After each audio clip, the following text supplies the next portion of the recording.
Just tell us about yourself and why you're running for the Board of Education. Well, sure. Thanks so much for the opportunity to be here today. I'm Dr. Danielle Varda, running in District 1. I've devoted my entire life to public service, and now I'm just really committed to doing that work to focus on teaching and learning for our families in Jefferson County. And I believe I have the leadership skills and experience to do this. I'm a mom of 3 girls in Jefferson County. I have a 2nd and 4th grader at Weber Elementary and a 7th grader at Moore Middle School. Their dad's a teacher at Arvada High, and my mom was a math teacher. So I've grown up as a student of a teacher, married to a teacher for some time, and now with my kids. But I believe also, I'm a regular volunteer in the classroom. I just started my 4th year as the chair of our SAC committee, and I'm a member of our PTAs. But a little bit more about me. After getting my PhD in 2008, I went on to work at the RAND Corporation as a policy scientist. That's where I started my career as a data scientist and technologist, focusing on networks and collaboration.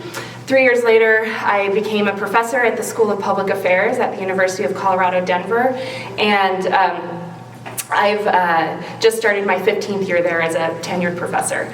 I also run a $2 million health technology startup that has allowed me to take my research on strengthening social connectedness for kids and families and turn that into technology innovations for our mental and behavioral health.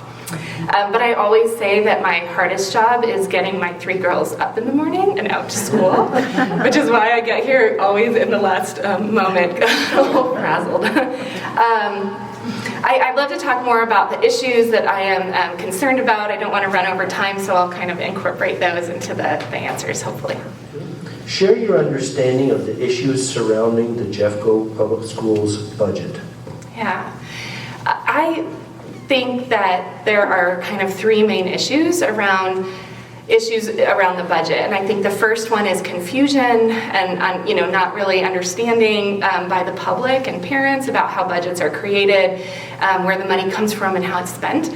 I think there's also issues of transparency and questions about that, and then third, issues around how things are prioritized. So I'll try to touch on each of those briefly. I think the first one, when I was a parent and kind of confused about this, I got real involved in school policies during the recalls, and when that was all done and things were in order, again, I went to my school and I learned that there was the School Accountability Committee, so I joined it because that's how I knew I could learn about what Dr. Malloy, my principal, calls the inner workings of the school, and got real involved with understanding the budget. This is the first time I realized the role that principals and administrators play in prioritization of how money is spent. I had no idea.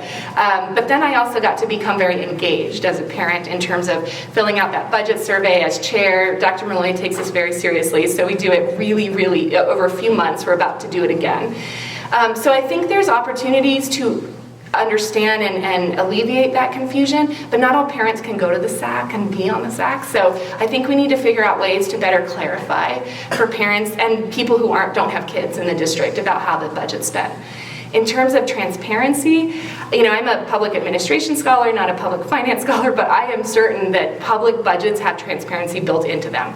So I'm not that concerned. And I've looked at that in the way Jeffco does it. I can look up every dollar that's spent. I see the engagement from parents, the audits that are happening. I just think transparency is not the issue. But I do think the issue of prioritization is something that we're challenged by and that we should really be talking about more. So, collaboratively, we need to understand the needs of our parents and students. And basically, I just think that work that happens at the school level needs to be balanced with the resources and decisions being made at the district level. All right, so number 3, how will you balance the competing interests of employee compensation versus student and school needs? I think there's 2 things to start off with. One is that every investment that we make and every decision that we make in terms of budgets has to be about the kids and for the kids. number one. But I'm a systems thinker, so I understand just all these different components, how an ecosystem works together. And so I think it's really critical that we do a few things to balance that. And one is talk about values and what the values are that we share and how we can use money, dollars, to get to those ends. But also, and make sure that we're informed by data, what data is coming in and how can that data help us make these decisions. And third, what the funding expectations are. As a board member, I'm still learning that, like where money comes from, what's expected to be budgeted for at the student-based budgeting model versus what the district can provide and things like that. But really, I think what it comes down to is when I think of investments in people, I think in the school district, whether that's teachers or staff and admin at centrally located levels, those are investments in our kids.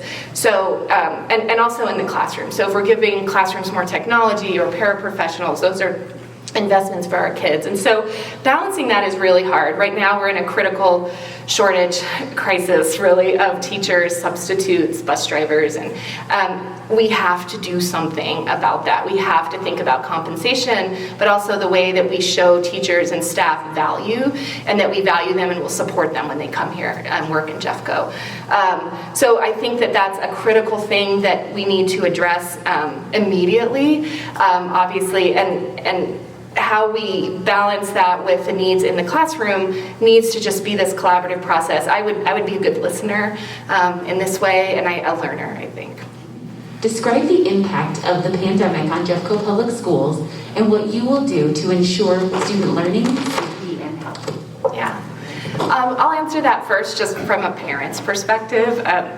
This, obviously this was so hard last year. I'm a public health researcher, and we talk about pandemics coming, and we know the next one will come too. It doesn't mean we're ready, and it doesn't mean that there's anything easy about it, even as much as you can prepare. So as a parent, a working mom, this was really hard, as you know, to be home with our kids. For our kids, being suddenly at home was, I think, exciting for a week, and then it wore off. And but they did well, and they learned so much around technology. I watched my then first grader doing this very vigorous PE class in my bedroom while I was on a conference call.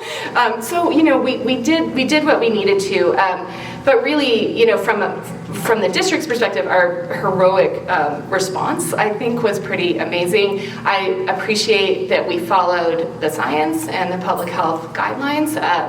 That made me feel safe as a parent. I think our teachers, though, have felt, and our staff have felt the impact of this greatly. A lot of burnout. I mean, having to pivot so quickly into online learning is literally heroic. I saw it at our university level, but that doesn't compare to what you had to do in the schools. So the impact of that is lasting. I think I care very deeply about the mental and well-being, mental health and well-being of our kids and families, and that's been largely impacted. I see this in my own family, and I see the need right now for us to think about recovery, not just, public health crises require recovery as part of the next step. And I think that that's something we're going to have to think really deeply about this year in terms of how we address that and destigmatize mental health, the way that we can bridge and build connections again. So I'm very glad that we are in school safely right now for uninterrupted learning time. I have seen no one come home from our schools. So just yeah. What are the major issues confronting our district regarding student achievement, and what will you do to improve them? So I know that our scores in achievement are lower right now than they have been, and I think most people will talk a lot about that. But I think what I'd like to talk about is how I think about that, and then what I think we could do about that.